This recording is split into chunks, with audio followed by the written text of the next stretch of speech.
Nel 2204, your pageant blogger host. Subscribe. Magandang araw Pilipinas and good day pageant lovers! Congratulations and update for Miss Universal Women 2025 competition. Iba talaga ang ganda, galing at karisma ng Pinoy. Congratulations to our very own Jasmine Omay for being part of the top 17 in Miss Universal Women. This is for the category Miss Universal Voice Competition at the Miss Universal Women 2025.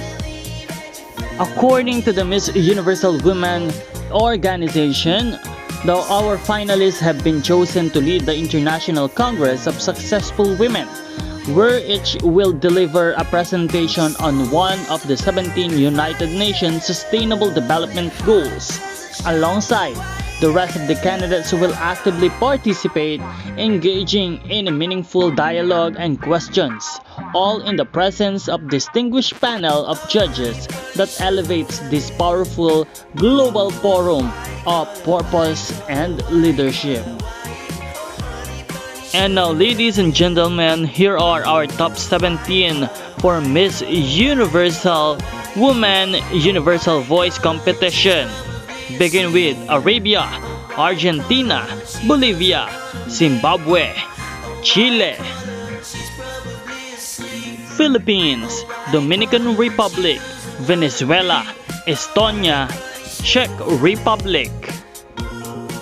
And we also have Thailand, Italy, Switzerland, Great Britain, Peru, Puerto Rico, and South Africa.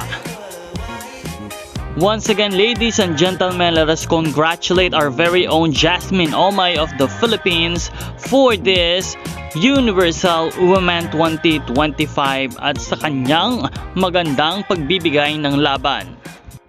Nawa ay patuloy natin siyang suportahan at patuloy nating samahan ang kanyang journey sa Miss Universal Women 2025 competition hanggang sa Grand Coronation Night.